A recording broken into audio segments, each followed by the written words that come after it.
Welcome back to our December readings. Today, the 14th, we're reading from Luke chapter number 14. One Sabbath, when Jesus went to eat in the house of a prominent Pharisee, he was being carefully watched. There in front of him was a man suffering from abnormal swelling of his body. Jesus asked the Pharisees and experts in the law, "Is it lawful to heal on the Sabbath or not?" But they remained silent. So taking hold of the man, he healed him and sent him on his way.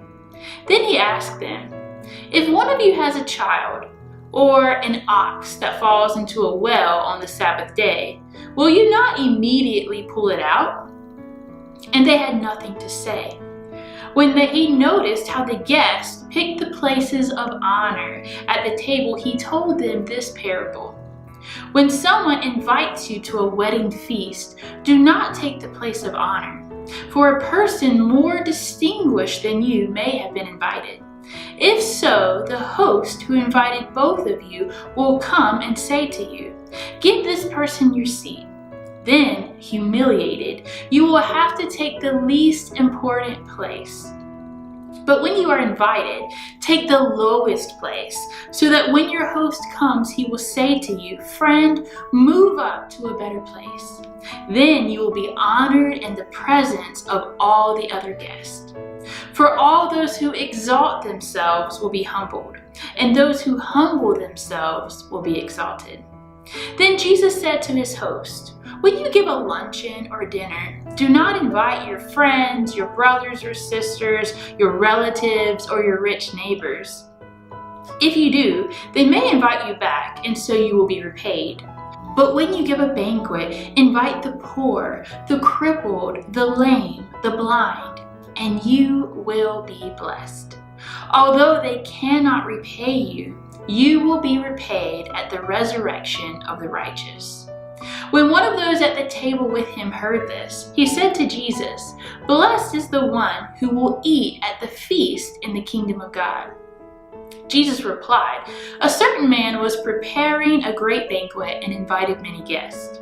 At the time of the banquet, he sent his servant to tell those who had been invited, 'Come, for everything now is ready.' But they all alike began to make excuses. The first said, 'I have just bought a field, and I must go and see it. Please excuse me.'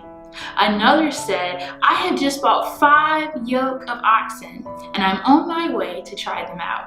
Please excuse me.' Still another said, 'I just got married, so I can't come.' The servant came back and reported this to his master. Then the owner of the house became angry and ordered his servant, 'Go out quickly into the streets and alleys of the town and bring in the poor, the crippled, the blind, and the lame.' 'Sir,' the servant said, 'what you ordered has been done, but there is still room.' Then the master told his servant, 'Go out to the roads and country lanes and compel them to come in, so that my house will be full. I tell you, not one of those who were invited will get a taste of my banquet.'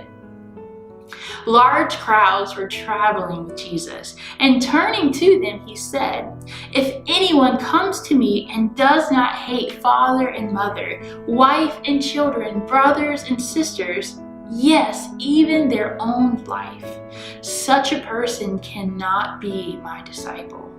And whoever does not carry their cross and follow me cannot be my disciple. Suppose one of you wants to build a tower. Won't you first sit down and estimate the cost to see if you have enough money to complete it?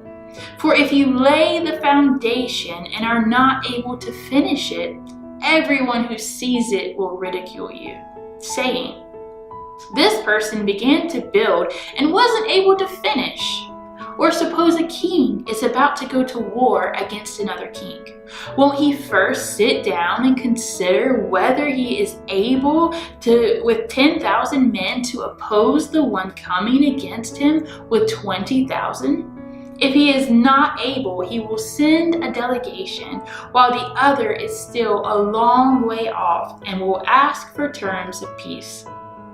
In the same way, those of you who do not give up everything you have cannot be my disciples. Salt is good, but if it loses its saltiness, how can it be made salty again? It is fit neither for the soil nor for the manure pile. It is thrown out. Whoever has ears to hear, let them hear. Thank you for joining us. See you next time.